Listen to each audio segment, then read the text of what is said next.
কি বলতেছিল যে তুমি রাকিব হোসেনের ভিডিও দেখিও না, কারণ হচ্ছে রাকিব হোসেন এই পড়ালেখা করে না, কিচ্ছু করে না। ও হচ্ছে যে মানে ব্লগ করে, ব্লগ শুধু ব্লগ ব্লগ ব্লগ ব্লগ, বেড়াতে ছাড়া আর কিচ্ছু যায় না। ও বলতেছে যে আমি বান্দরবন যাব, আমি চিড়িয়াখানা যাব, আমি রাঙ্গামাটি যাব, আমি বিদেশে যাব। তারপর যখন ও ব্লগ করে সামনে এই কি বলেছে, এই একটা অন্তনা ও মেকআপ করে আসছে, ওগুলো আমার থেকে ঘিন লাগে।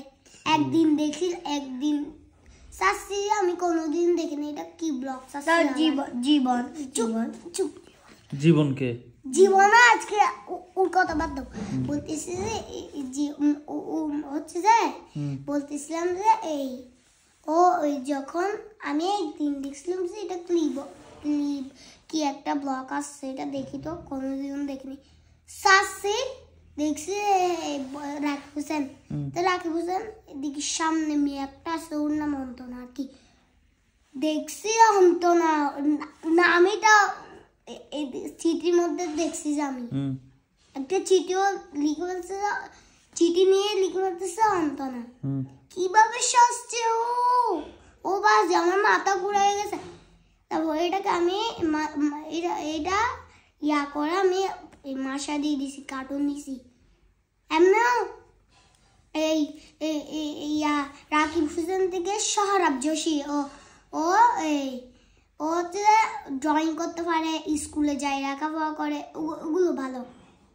মোয়াজ মনে হয় রাকিব হোসেন হবে, চুপ করে আছে, কিছু বলতেছে না। রাকিব তো টিভিতে রাকিব হোসেন, আমি কি টিভিতে যাব? তো তোমার আমি ভিডিও করে যেগুলো টিভিতে দিত আমি। ও থাকে যে ঢাকায়, তো মোয়াজ তো চট্টগ্রামে। তাহলে আমি কেন রাকিব হবো? তুই হবি চাচ্চু, ঠিক আছে? চাচ্চু না, ছেলে হবে। তুই চাচ্চু হোসেন কি? আমি আছি কোথায়, ও আছে কোথায়? ওইদিকে গেছে। আচ্ছা বাদ দাও, এখন আমার চাচ্চুর সাথে কথা বলবো।